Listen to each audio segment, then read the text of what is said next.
Salut Manon. Salut, ça va? Merci, ben ouais. Merci de prendre le temps. Ben, ça me fait vraiment plaisir. Je trouvais ça le fun, cette invitation-là. Écoute, toi, t'es pas une politicienne qui se dit « Mon horizon, c'est la prochaine élection dans 4 ans. » Toi, tu vois à long terme. Ouais. Puis t'as fait quelque chose parce que tout le monde va dire qu'il va à long terme, mais on reconnaît les gens à ce qu'ils font, hein? Plus que parce qu'ils disent en politique des fois. Ouais. Puis toi, t'as vraiment fait une tournée sur 7 ans. Une tournée de nation à nation. Puis je vais vouloir que tu m'en parles un peu. Puis je reçois vraiment comme un cadeau précieux que tu me dises, tu me passes le bâton là, du relais, d'aller justement être responsable des relations avec les Premières Nations inuites comme porte-parole de Québec solidaire. Et ben c'est ça, je veux que tu me transmettes ta sagesse là, pour que je reparte quasiment là où tout était rendu. Là, Ah oui, c'est ça. Ben direct. C'était facile de même. Ouais, c'est pas facile de même. Fait que c'est ça, dans le fond. Toi, pourquoi c'est important pour toi d'aller voir toutes les nations autochtones au Québec? Ben, moi, ça fait comme un certain nombre d'années là, que je suis en rapprochement avec les Premières Nations. J'ai des amis qui sont autochtones, ils ont fait une partie de mon éducation et tout ça. Et quand je suis devenu porte-parole du parti, tu sais, notre parti, SOL, depuis le jour 1, a toujours été clair sur nos relations d'égal à égal avec les premiers peuples. Toujours. C'est pas moi qui ai inventé ça. Fait que moi, je suis inspiré de ça, mais aussi inspiré de mes liens personnels. Et je sais l'importance pour les gens des premiers peuples en tout cas, je l'ai vécu longtemps, toute cette question-là de chef. Tu sais, oui, ils en ont à dire sur la loi sur les Indiens, c'est de la merde. La loi concernant les conseils de bande qui déterminent comment ils devraient se gouverner, c'est pas cool. Mais ils ont en même temps un respect du chef. Et moi, je pense que c'est de même c'est venu, ça. Je me suis dit, Québec solidaire, il faut aller à la rencontre des premiers peuples sur leur territoire, parce que c'est leur territoire. C'est ça qui constitue leur identité, c'est ça qui constitue leur culture, et elle est différente. Alors, puis je me suis dit, ben, comme chef parlementaire, parce qu'à ce moment-là, j'étais nommé par les membres pour être chef parlementaire. Comme chef parlementaire, ben, j'avais des outils aussi. Hein? Il y a des placements qui te sont financés, il y a des gardes du corps qui t'accompagnent. Je me suis dit, ben, crime, c'est pas le garde du corps parce que j'avais peur pour mon corps, là, mais plus dans le sens qui conduit ton véhicule, qui t'amène un peu partout. Tu peux prendre l'avion, c'est remboursé. Il y a des budgets pour ça. Alors, je me suis dit, OK, je veux organiser ce que j'aurais appelé la tournée de nation à nation. Et je veux que Québec solidaire soit le premier parti qui peut dire que son porte-parole, sa chef, sa co-chef, comme disait François Legault, est allé à la rencontre des 11 nations sur leur territoire. C'est ça que je voulais. Vraiment intéressant. Puis, tu sais, tu l'as fait sur 7 ans. C'est parce que j'imagine que chaque fois, tu voulais prendre le temps de le faire. T'es pas allé fly in, fly out 1 heure de temps, là. T'as tout compris. J'ai pris le temps parce que ça, c'est un des enseignements les plus précieux que j'ai... je dirais pas que je l'ai appris durant la tournée, mais je l'ai confirmé. C'est, tu sais, les fly-in, fly-out, là, c'est bon pour nous autres, les Européens. Tout va vite, l'agenda, clang, clang, clang. Prendre le temps de s'asseoir, puis d'être à la rencontre. C'est là que tu crées du lien. Fait que oui, j'ai pris à différents... Bon, il y a eu des fois quand c'était parce que, au-delà de ma tournée, j'ai aussi eu la chance, de par mes fonctions, et tu en auras la chance aussi, mais d'ailleurs, tu me remplaçais des fois, d'aller à la rencontre à cause du projet de loi 79, par exemple, ou d'aller... puis ça, c'était plus fly-in, fly-out, là. Mais moi, dans ma tournée, des 20 quelques communautés dont j'ai été à la rencontre, j'ai toujours pris le temps de m'asseoir, de discuter, de rencontrer des élus, mais pas juste des élus, des gens de la société civile, des aînés, bref, des projets intéressants qui se passaient là. Bref, c'est probablement une des plus belles choses que j'ai faites de ma vie. Puis quand tu es allé dans le Grand Nord, mettons, là, t'es allé quoi, combien de temps? Puis t'as-tu vu des aurores boréales, en plus des belles rencontres? C'est une bonne question. J'ai pas vu d'aurore boréale. Ah, t'es pas allé au bon moment? Ah non, c'est ça. Écoute, je suis allé à 2 reprises. Une première reprise où c'était un mandat d'initiative concernant les violences sexuelles et les violences faites aux conjugales, les violences faites aux femmes. Là, je suis allé dans un petit village qui s'appelle Inukjuak. Fait que ça a été plus fly-in, fly-out dans la même journée. Mais dans le cadre de la journée, on a rencontré des élus, des sages-femmes en formation, des gens de la maison de la famille. C'était vraiment très intéressant. Surtout un aîné, je me rappelle, qui avait pris le temps de venir nous parler. Et là, j'ai mesuré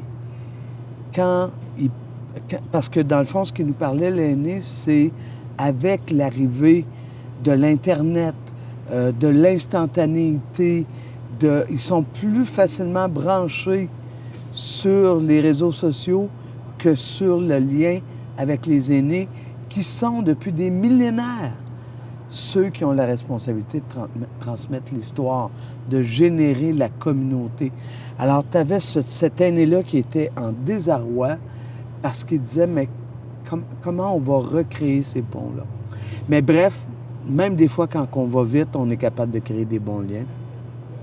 Et la deuxième fois que je suis allé, en fait, c'est la deuxième place où je suis allé dans ma tournée. Je suis allé à Kuujjuaq. Je suis resté 4 jours. J'ai fait toutes sortes de rencontres. J'ai pas vu d'aurore boréale. Mais c'est fou. C'est fou. C'est fou. Se déplacer puis aller sur leur territoire, tu mesures vraiment. Tu sais, si je te dis, il y a des logements surpeuplés sur les communautés, tu vas pas être surpris. C'est abstrait, là. C'est comme juste des mots, mettons. Exact. Mais là, tu le vis. Tu le vis, tu le vois, tu vois les effets, les impacts de ça.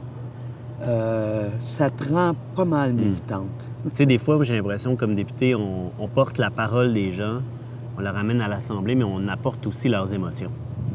Oui. Tu sais. Puis tu peux pas avoir l'émotion à distance. Oui. Faut que tu y C'est ailles. plus difficile, hein? Ouais. Oui, effectivement. Puis, dis-moi, pourquoi c'est important pour toi que toutes les Québécoises et Québécois en connaissent plus sur la réalité des peuples, des premiers peuples? Ben, écoute, c'est nos frères et sœurs. On partage ce territoire-là, qu'on leur a volé, là, on va se le dire. C'est une des affaires les plus absurdes du droit canadien et que j'espère qu'on va régler quand on fera l'indépendance du Québec. C'est cette idée de la doctrine de la découverte, je ne sais pas si tu as déjà entendu parler, où dans le fond, les Européens ont fait comme si, dans le fond, quand ils sont arrivés au Québec, il n'y avait personne. Hein? C'est la doctrine. Donc, nous sommes les premiers à découvrir plantes, tout ça, puis ils échangent avec du monde, mais c'est comme... Ces gens-là, c'est comme... ils les appelaient pas des sauvages pour rien, là. C'est des gens de la nature, c'est des gens enracinés sur le territoire. Et, ils ne considéraient pas, comme eux autres, des êtres humains à part entière ou... Avec une intelligence, avec une capacité de se gouverner, de faire des choix pour eux-mêmes, de prendre soin, etc., etc. Et cette doctrine de la découverte, elle opère encore en 2026. Alors que le Vatican, parce que c'est le Vatican qui avait décrété ça, a reconnu que c'était pas vrai. Même le Canada a reconnu que c'était pas vrai, sauf que ça continue de gouverner nos règles juridiques. Non, c'est fou. C'est fou, hein? Alors pourquoi, pour moi, c'est important? Bien, c'est ça, c'est parce qu'on partage ce territoire-là. Et ces gens-là, nos frères et sœurs des Premières Nations, ont pris beaucoup le temps de nous étudier, d'apprendre nos institutions, nos lois, on les force d'apprendre qui on est, et honnêtement, ils ont fait une bonne job. Ceci étant dit, nous, on n'a aucune idée de qui ils sont. À part les préjugés qu'on a ramassés en cours de route, et il y en a beaucoup. À part je dirais, le colonialisme intégré. Oui, nous autres, on a été colonisés, mais on a été colonisés, les Autochtones ont été colonisés, puis on a colonisé les Autochtones. Il y a beaucoup de démêlage à faire, mais moi, je pense profondément que ça commence toujours par une rencontre. Tu n'as pas le choix de rencontrer pour être capable de faire les prochaines étapes. Fait que c'est pour ça que j'ai laissé... Hey, c'est sans prétention, ça, là, mon ami Sol. Mais, à cette carte-là, c'est belle. Mais ouais, c'est là que t'es allé. C'est ce que j'ai fait. Ce que j'ai fait durant les 12 ans, par exemple. Oui, à 12 ans, Parce que, ça, 12 ans. j'ai fait la tournée sur 7 ans, mais après ça, c'était mon dossier. Fait que j'ai fait. Mais sans prétention, je raconte un peu là-dedans quelques anecdotes. Mais pour moi, l'objectif, c'est de démontrer aux gens des premiers peuples que j'ai rencontrés durant cette tournée-là, je vous avais dit que je vous redonnerais ce que je suis venu apprendre. Alors, je redonne ça. C'est d'ailleurs pourquoi on l'a traduit en anglais. Hein? Moi, j'ai pas l'habitude de traduire en anglais, mais qu'est-ce que tu veux? Chez les Autochtones, il y en a une bonne batch qui ont été colonisés en anglais. Ouais.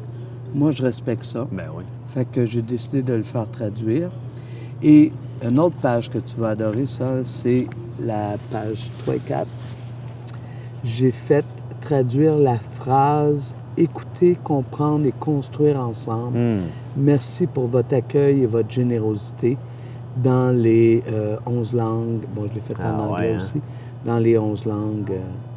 Fait que, tu sais, quand justement la doctrine qu'on vient de parler, là, ben comment tu peux avoir des dialectes extrêmement complexes? C'est pas les mêmes affaires, là, c'est pas les mêmes langues, même si on des racines. C'est pas les mêmes caractères. Même certains n'ont pas les mêmes caractères. Tu sais, même si tu regardes les Naskapi puis les Cris, ils sont très proches. C'est pas pareil. Ouais. Même chose avec les Nuktitut. Bref, sincèrement, ce voyage-là, je trouvais que les Autochtones, je devais leur remettre. Je dis voyage parce que j'appelle ça mon carnet de route. Et j'ai pris conscience que, justement, parce que c'est simple, c'est pas des théories, j'ai même pas la prétention de faire la synthèse de toute ma tournée, là. C'est juste impressionniste, ce que j'ai rencontré.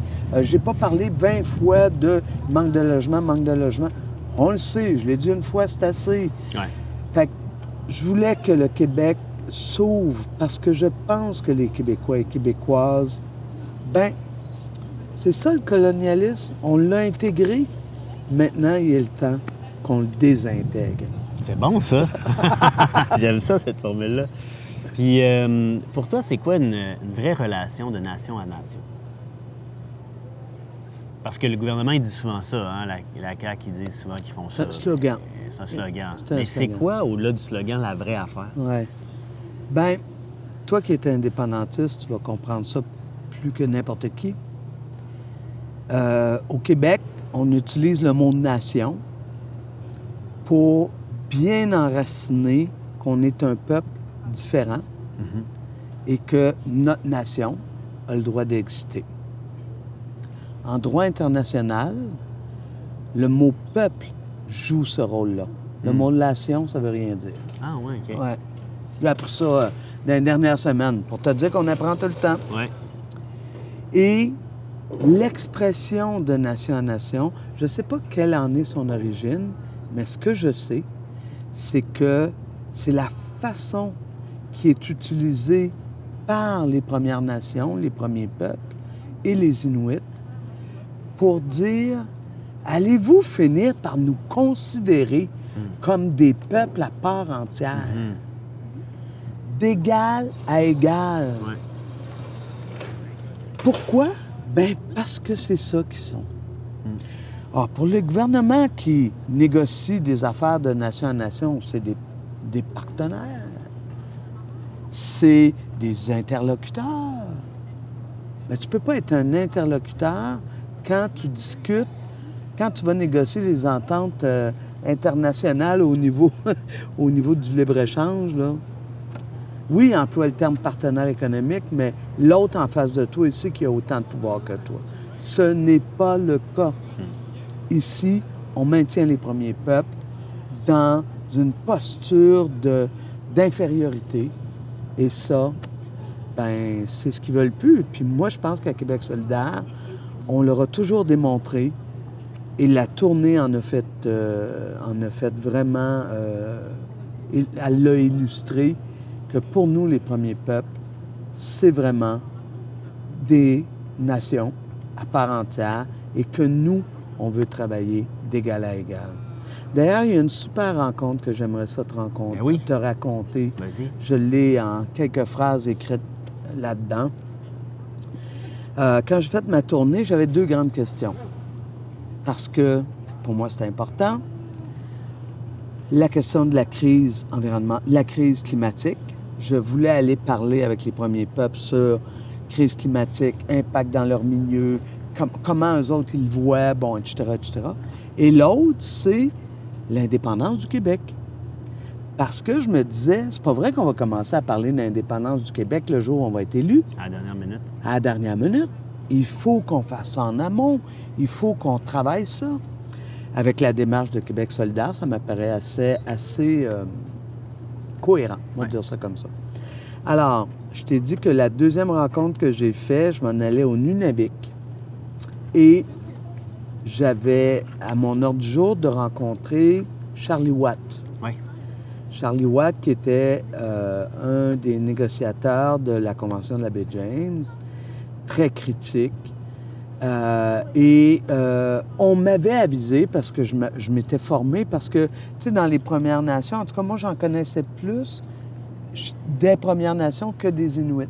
Mm-hmm. Fait que donc, je me suis formé, je suis allé à l'école là-dessus.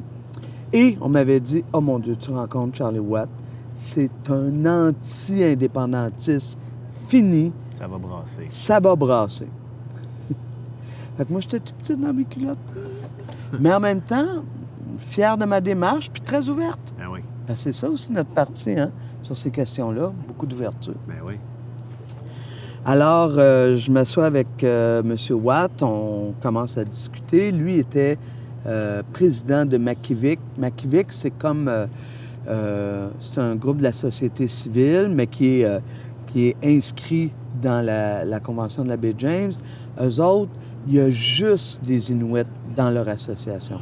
Alors que l'autre association, il peut y avoir des Blancs aussi qui sont là-dedans. Mais Makivik, c'est vraiment seulement des Attention, tu vas te faire manger. Oui, oui. Qu'est-ce que... Laisse-le tranquille, mon sol, là. Bon. Petite abeille, une guêpe, je sais pas trop. On veut pas. Veut pas, on veut pas. Voilà. Alors, toujours reste-t-il qu'il est président de Makivik, donc j'ai une rencontre avec lui. Il m'accueille dans tous les honneurs parce qu'une des choses, quand tu vas sur leur territoire, tu amènes quelque chose à leur offrir. Pas un cadeau de Dolorama que tu... Non. C'est un signe de respect. Puis tu vas voir, habitue-toi, quand tu vas sur leur territoire, ils te donnent aussi un cadeau parce que tu t'es déplacé. Tu as été les voir. Ça, c'est une parenthèse éducative en passant. Ouais. Alors, donc, Charlie, on commence la discussion. Ça se passe en anglais, qui est... pas ta langue dans laquelle tu es la plus à l'aise, mettons. Plus à l'aise, mais en même temps, je suis très inspiré. Je sais que mon parti a des bonnes positions. J'ai la chienne. Et là, je fais mon pitch. Et comme quoi, je suis venu parce que, un peu comme je t'ai fait, l'indépendance, on ne va pas le faire au jour 1. Il faut qu'on aille discuter avec les premiers peuples avant et tout ça. Et il me dit, avec son flegme, « Oui, je vous suis très, très bien à Québec solidaire. Je comprends très bien votre démarche d'Assemblée constituante. Et je pense que nous autres, les Inuits, on pourrait y trouver notre compte. » C'est quelque chose. Et là, il m'a parlé en disant, tu sais, faire l'indépendance, ça nous oblige à aller vers le sud. Mais nous, c'est le circumpolaire. Et là, il m'a parlé de sa réalité, de leur réalité, du besoin de se regrouper, parce que là, tous les matériaux stratégiques, tout le monde veut sauter là-dedans. Les glaciers qui fondent, les bateaux veulent tout passer. Et c'était tellement intéressant, ça. Là. Je suis sorti de là, je te dirais, enrichi. Et surtout, plus que jamais, convaincu que notre démarche qui mène à l'indépendance, c'est la bonne. Fait que c'est une autre bonne raison pour laquelle je suis contente que tu prennes la relève sur le dossier des Premiers Peuples, parce que, comme porte-parole, parce que pour moi, le travail est à peine entamé et il faut vraiment le continuer. J'ai quelques idées. Bien, j'ai bien hâte d'entendre ça. Alors, Manon, pour toi, c'est quoi la plus grande leçon? Je sais que c'est une question difficile, mais mettons une des plus grandes leçons de cette tournée-là. Aïe, aïe, aïe. Aïe, aïe, aïe, c'est vrai que c'est tough parce qu'il y en a beaucoup, là. C'est vrai que c'est compliqué. Mais je pense que c'est l'humilité, ça. Parce que même dans toute ma grande volonté de déconstruire le colonialisme, de prendre conscience de mes biais, de mes préjugés, intégrer J'ai vu des choses là sur les communautés où j'ai fait leur façon de réfléchir la vie, d'être en relation avec la vie, de prendre soin des uns des autres, de considérer les aînés. Mon Dieu, mais comment se fait qu'on ne fait pas ça? Comment se fait qu'on n'apprend pas de leur façon de faire? Et je dirais de au polytraumatisme vécu par ces gens-là. On parle beaucoup des pensionnats, mais dans mon livre, dans mon carnet de route, j'en parle aussi des parents qui ont été séparés de leurs enfants à la naissance et qui n'ont jamais su, les parents, si cet enfant-là était mort, avait été donné, avait été adopté. Ou s'il était mort, il avait su qu'il était mort. Il n'y avait aucune idée c'était où, qu'il avait été enterré. On ne rapatriait pas les cas. Quelle violence! Alors, et malgré tout ça, ils t'accueillent avec le sourire, le cœur ouvert. Incroyable. C'est incroyable. Alors, pour moi, je pense que une bonne dose d'humilité, ça m'a amené à... En fait, c'est une des valeurs les plus importantes dans les communautés. Socrate disait « Je ne sais qu'une chose, c'est que je ne sais rien ». Fait que là, c'est un peu ça, où je ne sais qu'une chose, c'est que je vais toujours apprendre, puis je sais vraiment pas tout. Exactement. Et beaucoup dans le savoir-être. Ouais. C'est pas juste d'apprendre là. Les savoirs ancestraux, c'est riche, ça aussi. C'est une autre affaire que j'aurais pu nommer comme... C'est riche, c'est fou, là. Tu sais, quand tu allais à Manawan, il y avait un projet, c'était magnifique, ça, un projet universitaire où, avec les aînés, parce que, tu sais, le branle-bas de combat, ça fait longtemps qu'il est là, mais avec des aînés de la place, il est en train de cartographier sur une des îles, pas sur la réserve, mais sur une des îles à côté, là où les femmes tenaient leur rituel. Ça, là, c'est du savoir que c'est les femmes qui l'ont vécu quand elles étaient enfants, qui sont capables de raconter ça. Bon, Dieu merci, là, il y a l'université l'UQAM qui s'est intéressé à la chose et qui est en train de cartographier ça. Bref, si on les écoutait vraiment ça, là, si on donnait, je pense qu'on serait des meilleurs humains et je pense qu'on serait vraiment invités à passer à une autre étape concernant notre consommation, notre façon d'être en lien les uns avec les autres ou de ne pas être en lien les uns avec les autres. Je pense qu'on aurait beaucoup, beaucoup à apprendre d'eux autres. Puis je suis tellement contente que ce soit toi qui prennes la relève. Alors moi, ça me tente de te poser la question. Ouais. Toi, là, ouais. Pourquoi tu es si content que ça de prendre la relève? Écoute, ce qui m'a poussé ce qui a comme nourri beaucoup mon intérêt sur toute les réalités vécues par les premiers peuples, c'est la question de l'autodétermination, de la souveraineté. Tu sais, je veux dire, j'ai moi-même au départ eu une vision souverainiste nécessairement non décolonisée, là, pour être poli avec moi-même. Ouais, c'est vrai. Faut être poli, faut être poli. Mais, puis là, à un moment donné, tu réalises des choses, puis, tu sais, le Québec qu'on veut construire, on veut qu'il soit souverainiste jusqu'au bout, souverainiste pour tout le monde, tu sais, dans l'autodétermination, la reconnaissance du droit de la légitimité. La reconnaissance du droit de la légitimité de tout le monde de prendre ses décisions. Et je sais à quel point ça va demander un effort colossal à toute la société québécoise de se rendre là, puis aussi pour bâtir une confiance, parce que la confiance est pas là. Le mouvement indépendantiste est vu comme proposant un piège différent, une forme de colonialisme moderne qui n'est pas à l'avantage des mêmes personnes, mais qui se ressemble pas mal. Fait que là, comment il faut sortir de ça? Puis moi, c'est un défi qui me... Tu sais, je me dis, j'ai envie de faire ça, tu sais. Puis il faut être comme prêt à... j'ai rencontré déjà plusieurs chefs, plusieurs grands chefs, puis il faut être prêt à accueillir les pires critiques sans refouler le message. Tu sais, sans dire comme, ouais, mais là, non, faut comme faire, OK, j'étais avec vous, on va faire, partons de là, tu sais. Puis, c'est ça. Je trouve ça important. C'est comme, tu sais, oui, il y a une phrase de Mandela qui me revient souvent. Une phrase de Nelson Mandela là, qui a contribué à la fin de l'apartheid en Afrique du Sud, qui était un système, l'apartheid, d'oppression raciste et coloniale. Absolument. Et comme lui, la Palestine. Comme la Palestine, comme bien d'autres. Puis lui, il disait, il prônait la réconciliation. Il disait, même nous, les Noirs, tu sais, il faut qu'on se réconcilie avec ceux qui ont été nos oppresseurs. C'est pas évident, tu sais. Puis, par ailleurs, il disait aussi le système d'oppression déshumanise, pas de la même façon, pas autant, mais déshumanise aussi les oppresseurs. T'sais? Intéressant. Puis, moi, ça m'a rentré dedans. Je me suis dit, imagine, nous, sortis d'une relation coloniale historique, comment ça va nous changer. Puis, on ne pourra pas faire autrement qu'être plus heureux affranchi de ce système-là. Là. Tu sais, c'est comme le patriarcat, ça déshumanise les hommes. Là. Ils n'en sauvent pas de la même façon.